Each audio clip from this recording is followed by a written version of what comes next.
سیدنا انس بیان کرتے ہیں، اور یہ روایت صحیح بخاری میں 1013 نمبر،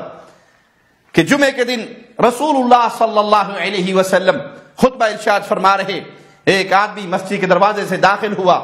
اور آ کر اللہ کے نبی صلی اللہ علیہ وسلم سے کہنے لگا، اے اللہ کے نبی، مال و مویشی تباہ ہو گئے، راستے کٹ گئے، بارشیں ہم پر نہیں برس رہی، اللہ سے دعا کرے اللہ بارش برسا دے۔ تو اللہ کے نبی صلی اللہ علیہ وسلم نے ہاتھ اٹھائے، دعا کی، اللہم اغثنا اللہم اغثنا اللہم اغثنا۔ پیارے نبی صلی اللہ علیہ وسلم کی یہ دعا، اے اللہ ہم پہ بارش برسا، باران رحمت برسا، آپ نے یہ دعا کی۔ صحابی کہتے ہیں کہ آسمان پر دور دور تک کہیں بادل کا کوئی چھوٹا سا ٹکڑا بھی نظر نہیں آ رہا تھا، اور اتنا کھلا موسم تھا کہ ہمارے اور پہاڑ کے درمیان کوئی بڑی چیز بھی حائل نہیں کہ جو ہم دیکھ سکے کہ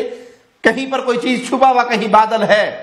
مطلع بالکل صاف۔ میرے نبی صلی اللہ علیہ وسلم نے، امام الانبیاء نے، امام کائنات نے، امام اعظم نے دعا کے لیے ہاتھ اٹھائے۔ میرے اللہ نے اپنے پیارے کی دعا سنی، پیارے حبیب کی دعا سنی، اور پھر بادل آیا اور ایسے برسا، پیاسوں کی پیاس بجھانے کے لیے خوب بارش ہوئی، خوب بارش ہوئی۔ صحابی کہتے ہیں اگلا جمعہ پھر آیا، ایک شخص پھر داخل ہوا اور آپ کے سامنے کھڑے ہو کر کہنے لگا، اللہ کے نبی صلی اللہ علیہ وسلم، مال مویشی ہلاک ہو گئے، راستے ٹوٹ پھوٹ گئے، اللہ سے دعا کریں کہ اللہ اس بارش کو ہم سے روک لے۔ سیدنا انس بیان کرتے ہیں کہ رسول اللہ صلی اللہ علیہ وسلم نے پھر اپنے مبارک ہاتھوں کو بلند کیا، ہاتھ اٹھائے اور اللہ سے دعا کی، اللہم حوالینا ولا علینا، اللہم علی الاکام والضراب وبطون الاودیۃ ومنابت الشجر۔ اے اللہ اب یہ بارش ہمارے ارد گرد تو ہو، ہمارے اوپر نہ ہو، اے اللہ ٹیلوں، پہاڑوں، وادیوں اور درختوں کی اگنے کی جگہ پر بارش برسا۔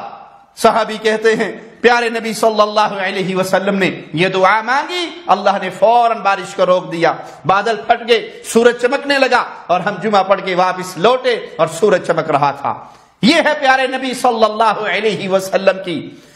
دعا کی برکت کہ صحابہ آپ سے آ کر دعائیں منگواتے، اے اللہ کے نبی اللہ سے مانگیے، اے اللہ کے نبی اللہ سے سوال کیجئے۔ بارش نہیں ہو رہی، قحط سالی ہوئی، تو اللہ کے نبی صلی اللہ علیہ وسلم کے سامنے حاضر ہو کے آپ سے دعا کروائی،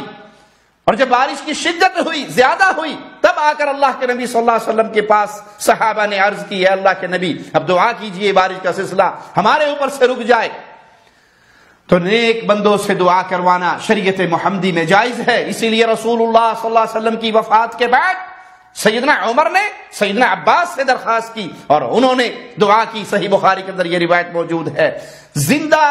بزرگ سے، زندہ نیک آدمی سے دعا کروانا جائز ہے، مردوں کی قبروں پہ آ کے ان سے مانگنا یہ حرام ہے اور یہ شرک ہے۔